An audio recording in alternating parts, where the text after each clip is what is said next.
MTC 2.1, Unit 11. 1.3 Exercise 1. Historically, children have sought greater freedom to choose how they spend their time and who they spend it with as they grow older. Initially, parents are cautious in the concessions they make in response to such demands.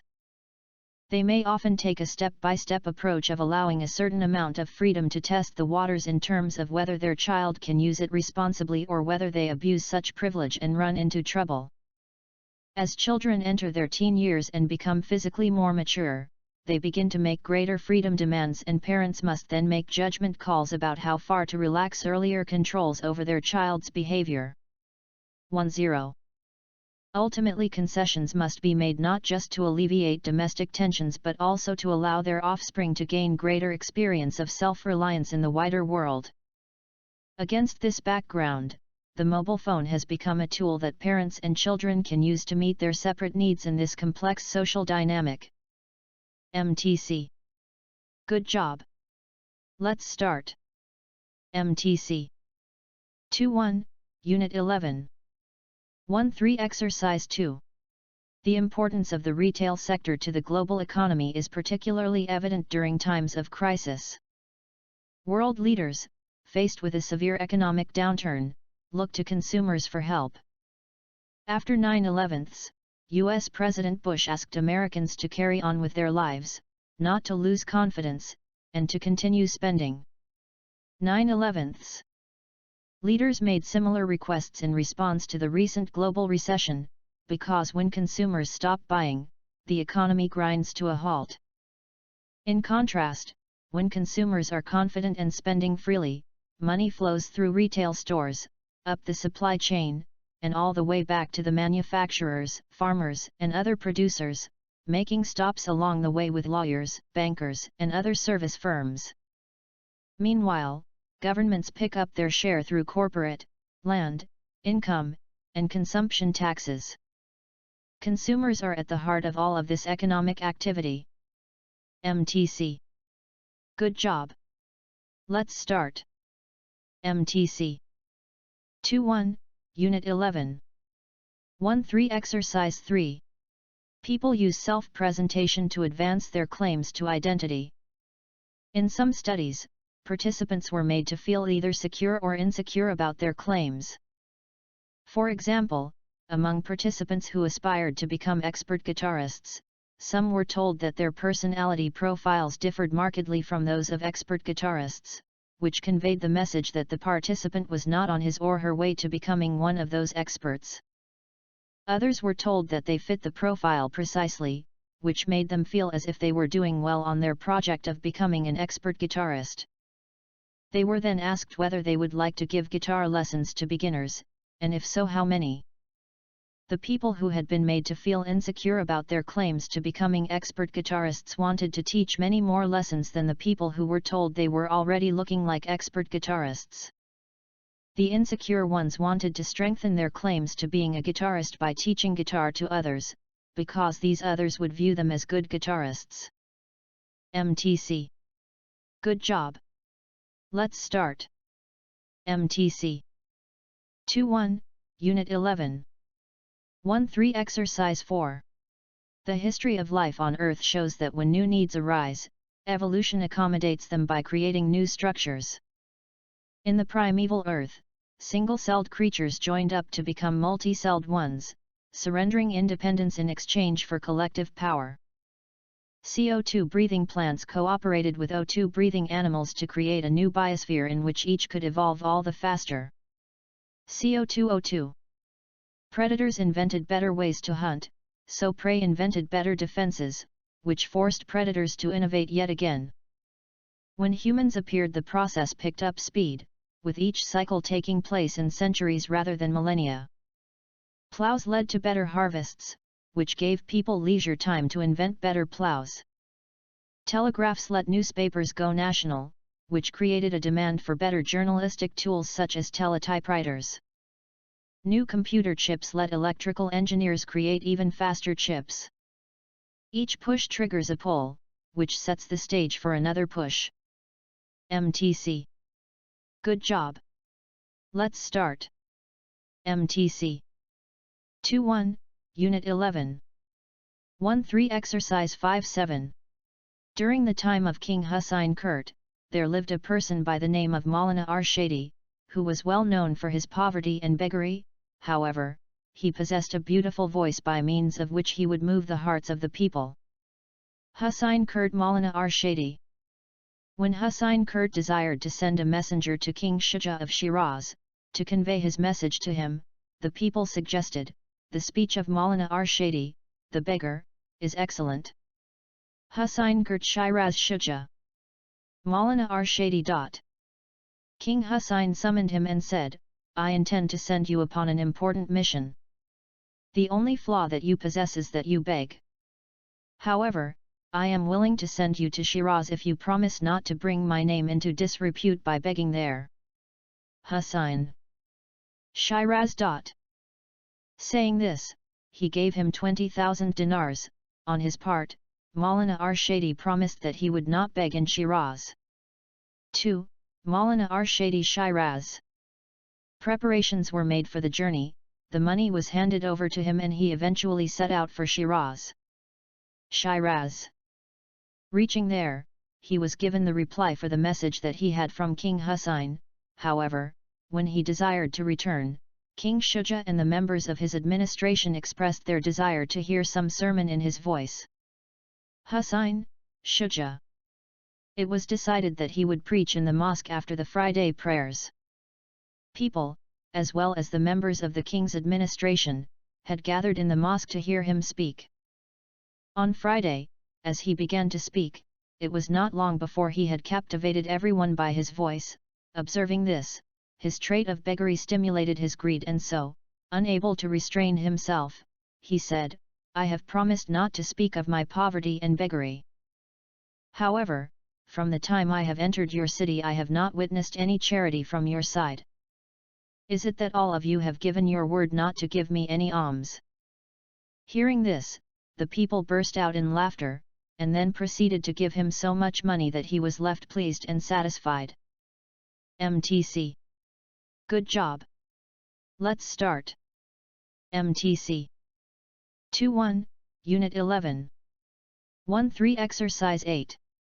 Self-monitoring is a process of being aware of yourself and how you are coming across to others. It involves being sensitive to other people's expressions and reactions and using this information in deciding how to act and what roles to play. In other words, it is a process of observing, analyzing, and regulating your own behavior in relation to the response of others. Self-monitoring is an internal thought process, so others probably don't know that you are monitoring and making choices about how to act. Think of the times when you consciously monitored how you were coming across in a situation. If you have ever been in an unfamiliar situation and made a flip remark that was met with stares or glares, you may have said to yourself, "Wow, that was a stupid thing to say. Let me see if I can fix it." Then, based on this self-monitoring, you are able to make a repair. MTC. Good job. Let's start. MTC. 2-1, Unit 11.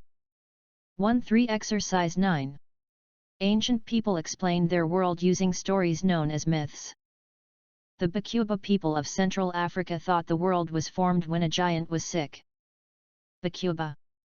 The ancient Romans believed that storms and earthquakes were caused when Neptune, the god of the sea, was angry. Neptune. Then from about 2,500 years ago, Greek philosophers such as Thales of Miletus and Aristotle began to question the workings of the universe based on what they could see around them. 2,500 Miletus Thales Aristotle. They were the first people in recorded history to think as scientists, building knowledge by observing natural phenomena. Thinkers made new discoveries and developed new theories in other parts of the ancient world, too, including Egypt, India, and China. Although some of the ideas of these pioneers were later proved wrong, their revolutionary ways of thinking laid the foundations of modern science. MTC. Good job. Let's start. MTC. 2-1, Unit 11. 1-3 Exercise 10. Violent and discriminatory conduct must be swiftly punished, and speech conveying discriminatory, hateful ideas should be strongly contradicted. But punishing ideas we consider hateful or discriminatory not only violates the fundamental free speech principles, it also may well increase intergroup distrust and discrimination rather than reducing them. Evidence suggests that none of us is immune from implicit or unconscious biases that pervade our society, with its entrenched structural discrimination. Therefore, speech that reflects discriminatory stereotypes can often result from ignorance or insensitivity rather than malevolence. Of course, we must vigorously combat bias, including the unintended variety. But the tools for doing so should be adjusted appropriately.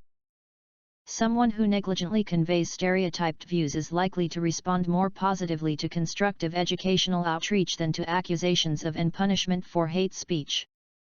Indeed, even for people who consciously harbor and express hateful views, educational strategies are more promising than censorship for altering such views and curbing their influence.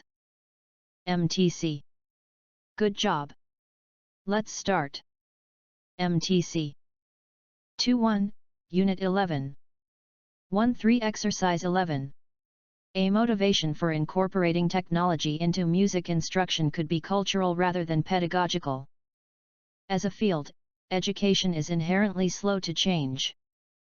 Before becoming a teacher, a person will have been deeply socialized in the educational process for 17 years or more by his or her experiences as a student. 1.7. After all of these years of observing teachers, we tend to teach as we were taught.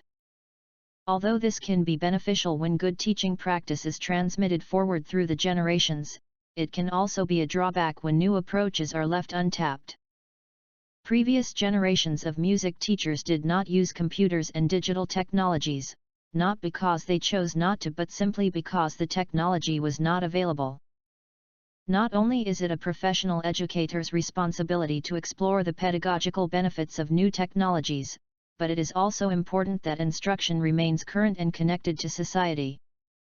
A music classroom that has no technology runs the risk of appearing to parents and administrators as not being relevant to the musical practices of society, or even worse, actually being disconnected from the experiences of the students. MTC. Good job. Let's start. MTC 2.1, Unit 11. 1.3 Exercise 12.14. Marian Anderson was born into a typical black home in the 1890s. Marian Anderson 1890. When she was 6 years old, Anderson started singing in the choir of the Union Baptist Church in Philadelphia. 6. Anderson Philadelphia Union Baptist Church. It didn't take long for audiences to recognize her incredible contralto voice. By the time she was 16, Anderson was singing on stages in New York City. 1.6, Anderson. She soon accepted invitations to perform in Europe. There, the promoters of concerts and operas were anxious to display her talents. In America, however, few promoters were willing to let Anderson onto their stages. Anderson. In 1939, theatrical producer Sol Hurok heard Anderson perform in Paris and decided that her beautiful voice would appeal to Americans, regardless of her race. 1939 Sol Hurok Anderson. He booked Anderson on a nationwide tour of America's great halls. Anderson. In Washington, D.C., the nation's capital, D. She was booked to perform in the 2,000-seat auditorium of Constitution Hall. Washington. D.C. Constitution Hall 2,000. This is the headquarters of the Daughters of the American Revolution, DAR, an organization of women whose ancestors had fought in America's war for independence. Daughters of the American Revolution, DAR. But as the date of the concert grew near, Anderson was told that the DAR would not allow her to perform in Constitution Hall, that no coloreds were permitted on the stage. Anderson Dar Constitution Hall. Word of the DAR's decision to bar Anderson from Constitution Hall spread quickly through Washington. Anderson Constitution Hall Dar Washington. When Eleanor Roosevelt, the First Lady, learned of the Dar's action, she was outraged. Eleanor Roosevelt Dar. She was a member of the DAR herself, but decided that she could no longer belong to an organization that would show a bias against race. Dar. And so she resigned from the group. Mrs. Roosevelt urged Interior Secretary Harold L. Ickes to permit Anderson to give a concert on the steps of the Lincoln Memorial. Roosevelt Harold L. Ickes Anderson. On April 9, 1939 Easter Sunday 75,000 people gathered to attend a free concert performed by Marian Anderson. 193949 Marian Anderson 75,000. The singer stepped onto the stage that had been erected on the Lincoln Memorial's steps, taking her place behind a battery of microphones that would broadcast the concert to a national radio audience of millions. She closed her eyes and sang the words, "My country 'tis of thee, sweet land of liberty." Marian Anderson had chosen to sing America. Marian Anderson America. MTC. Good job.